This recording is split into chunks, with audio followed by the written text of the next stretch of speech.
Hello everyone, welcome back to my channel. চলে এলাম একটা নতুন ভিডিও নিয়ে। আজকে যে বিষয়বস্তুটি আলোচনা করব সেটা হলো যারা অফিসে সারাক্ষণ ডেস্কটপ বা ল্যাপটপের সামনে একটানা বসে কাজ করেন তাদের কি কি সমস্যা হয় এবং তার সমাধানগুলো কি কি। আজকের ভিডিওতে অনেক ইম্পর্টেন্ট তথ্য আমি দিতে চলেছি, সুতরাং ভিডিওটা স্কিপ না করে পুরোটা দেখতে থাকুন। আর প্লিজ একটা লাইক করে দিন যাতে আমি আরো নতুন নতুন ভিডিও করার মোটিভেশন পাই। তো বন্ধুরা, তোমরা যারা অফিসে 8 থেকে 10 ঘন্টা কাটিয়ে দিচ্ছ ডেস্কটপ বা ল্যাপটপের সামনে বসে, তাদের যে শরীরে কি কি প্রবলেম হচ্ছে, তাদের যে কত বড় ক্ষতি হচ্ছে, সেটা সম্বন্ধে তোমাদের কি কোনো ধারণা আছে? হয়তো অনেকেরই কম বেশি ধারণা আছে, কিন্তু থাকা সত্ত্বেও আমরা তো আর কাজ ছাড়তে পারি না, তাই না? তো আমাদেরকে তো এই কাজ করতেই হবে, কারণ আমাদেরকে তো রোজগার করতেই হবে। এই রোজগারের পয়সা দিয়ে আমাদের সংসার চলে। তো সেক্ষেত্রে এর উপায় কি, যাতে কাজও করা যায় এবং সাথে সাথে শরীরেরও খেয়াল রাখা যায়। তো প্রথমে সমস্যাগুলি আলোচনা করব। প্রথমেই যে সমস্যাটার কথা বলবো সেটা হচ্ছে স্পাইনে প্রবলেম বা নার্ভের প্রবলেম। যখন তোমরা চেয়ারে বসে ল্যাপটপে কাজ করতে থাকো কন্টিনিউয়াসলি 3 ঘন্টা 4 ঘন্টা 5 ঘন্টা ধরে কাজ করার ফলে আমাদের মেরুদণ্ড আস্তে আস্তে বেঁকে যায়। অনেক সময়তেই আমরা নিজেদের অজান্তেই ঝুঁকে কাজ করি, অর্থাৎ সামনের দিকে ঝুঁকে যাই। এর ফলে আমাদের স্পাইনের উপর একটা প্রেসার পড়ে, আমাদের ঘাড়ে ব্যথা হয়, আমাদের কোমরে ব্যথা হয় এবং পিঠের শিরদাঁড়ায় ব্যথা হয়। এই ব্যথাগুলো দিনের পর দিন বাড়তে বাড়তে একটা সাংঘাতিক পর্যায়ে চলে যায়, যে সময় হয়তো অনেককে হসপিটালাইজডও হতে হয়। এর পরের সমস্যাটা একেবারেই কমন, সবার মধ্যেই আছে, ওবেসিটি বা পেটের চর্বি বেড়ে যাওয়া, স্থূলতা হয়ে যাওয়া, শরীরের ওজন বেড়ে যাওয়া। এটা তো প্রত্যেকেরই সমস্যা, তাই না? আর এটা হওয়াটা খুব স্বাভাবিক, কারণ বসে বসে কাজ করে যেটা হয়, আমাদের মেটাবলিজম রেট কমে যায়। যার ফলে কি হয়, আমরা যে পরিমাণ খাবারটা খাই সেটা ঠিক করে ডাইজেস্ট হয় না, ক্যালোরি বার্ন হয় না।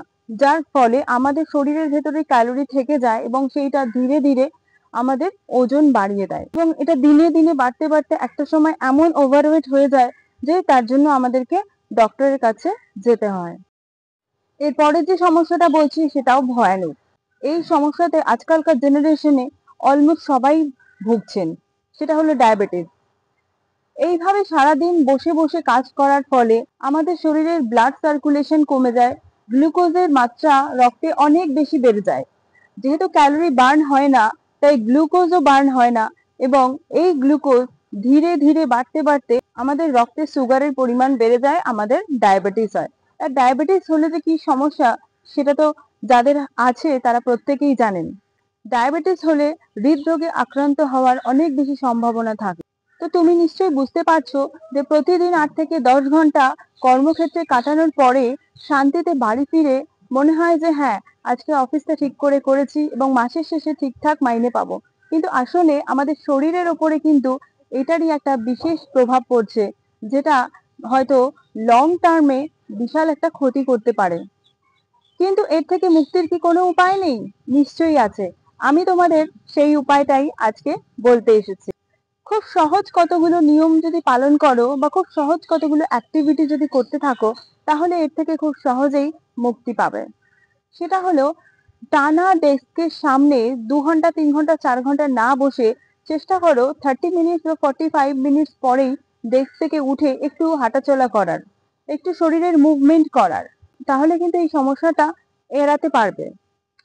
এছাড়া চেয়ারে বসে স্ট্রেচিং করো, হাত পা একটু মুভমেন্ট করো, যাতে তোমার বডিটা একটু স্ট্রেচ করে। যেহেতু তোমরা সারা সপ্তাহে সময় পাও না, তাই উইকেন্ডে অবশ্যই চেষ্টা করো একটু বেশি করে এক্সারসাইজ করার, অর্থাৎ অন্তত 2 ঘন্টা এক্সারসাইজ করার, যাতে তোমার ওই এক্সট্রা ক্যালোরিটা বার্ন করতে পারো। আর এর সাথে অবশ্যই প্রচুর পরিমাণে জল খেতে হবে, কারণ জল আমাদের শরীর থেকে এক্সট্রা ফ্যাট বার্ন করে দেয়। আর জাঙ্ক ফুড খাওয়াটা কমিয়ে ফেলো। ডেস্কের সামনে সবসময় হেলদি কিছু স্ন্যাক্স রাখবে, যেমন নাট, ফ্রুট।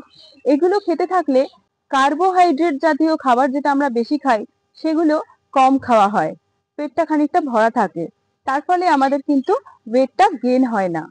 অফিসে থাকাকালীন লিফটটাকে এড়িয়ে দিয়ে চেষ্টা করো সিঁড়ি দিয়ে ওঠানামা করার, কারণ যত তোমার বডি মুভমেন্ট করবে, যত তুমি হাঁটা চলা বেশি করবে, তত তোমার রক্তে শর্করার পরিমাণ কম হবে। যত রক্তে গ্লুকোজের লেভেল কম হবে, তত ডায়াবেটিস হওয়ার চান্স কিন্তু কম থাকবে। যারা 9-10 ঘন্টা চাকরির সাথে যুক্ত, তাদের সময়ের অনেক অভাব। তাই যখনই তুমি ফোনে কথা বলবে কারোর সঙ্গে, তখন বসে বসে কথা না বলে চেষ্টা করো হেঁটে হেঁটে ঘুরে ঘুরে কথা বলার। সেটা তোমার ব্যালকনিতে হতে পারে, ছাদে হতে পারে। এভাবেও কিন্তু তোমার অনেক হাঁটা অর্থাৎ এক্সারসাইজ হয়ে যাচ্ছে। তো এতক্ষণ ধরে যেগুলো বললাম তোমরা চেষ্টা করো ফলো করার, কারণ এগুলো যদি তুমি ফলো করো তাহলে অবশ্যই হেলদি থাকবে, ফিট থাকবে এবং তুমি ঠিক করে অফিসে কাজও করতে পারবে এবং লং টার্মে তুমি সুস্থ থাকবে। তো আজকে এই পর্যন্তই। যদি আমার ভিডিওটা ভালো লেগে থাকে প্লিজ চ্যানেলটা সাবস্ক্রাইব করে নিও আর একটা লাইক করে দিও প্লিজ। চলে আসবো একটা নতুন কোনো ভিডিও নিয়ে, ততদিন ভালো থেকো, সুস্থ থেকো।